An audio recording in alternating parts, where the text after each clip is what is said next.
Hi again, Dr. Kathleen Young, board certified child, adolescent, and adult psychiatrist.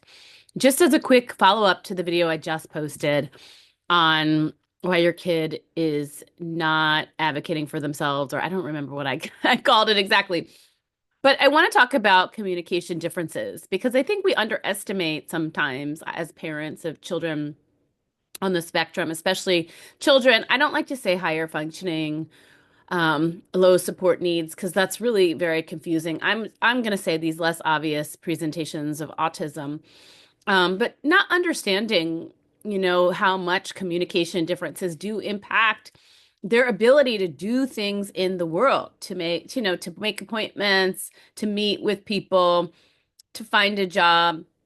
And a lot of it is that anticipation of what happens if I don't know what to say, if I don't know what to do in this certain social situation. A lot of times, people who have less obvious presentations of autism, and this is my made up way of calling it, it's not official. Oh, my microphone just got messed up. Um, they don't know what to say, but they're highly masking, right, and camouflaging. And so they've learned enough about what to say in certain situations. But I think there's always the anxiety that they won't know what to do in certain situations. And so they just avoid it. I had someone once, literally, who I wouldn't have thought was on the spectrum, and I'm not sure she is, but certainly there's a few features. And had she once said to me that she was worried about certain situations where she might run out of things to say, having extended social time with certain people, or she'd be in a situation where she would run out of things to say. And so, or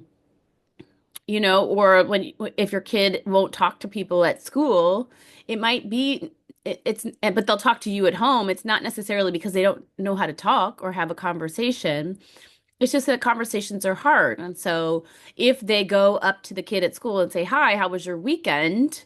That kid might respond and ask them something that they don't know how to answer, or, sometimes their processing speed is slow. And so it takes them a little bit longer to figure out what to say next, or it's hard to figure out how to chit chat. And so I think the fear is that, they're going to be in a situation where they're going to have to keep talking to someone and they don't exactly know, or they don't always know what to say, and that can feel really scary, or they don't know how to end the conversation. Like, don't forget about that. Like, sometimes people don't know how to end the conversation. Do I just walk away? Do I have to say something specific? And, how do I make it so it's not awkward?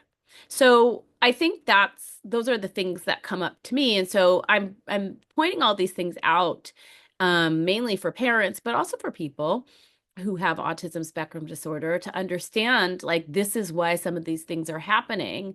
And, the strategies aren't one size fits all for all kids, but the more you understand, oh, this is because they don't know what to say, then you can either make the appointment for them, go with them to the meeting with their advisor, role play with them on what to say or how to end conversations or how to walk away and leave, without it being awkward, or at least as much as possible. And I think these are the things that are going to really help your kid. But if you just are like, go do it, which by the way is well intentioned. I'm not criticizing. I'm just saying I think we underestimate how much our kids or people struggle with communication, and that's what leads them to these situations where they don't want to do it.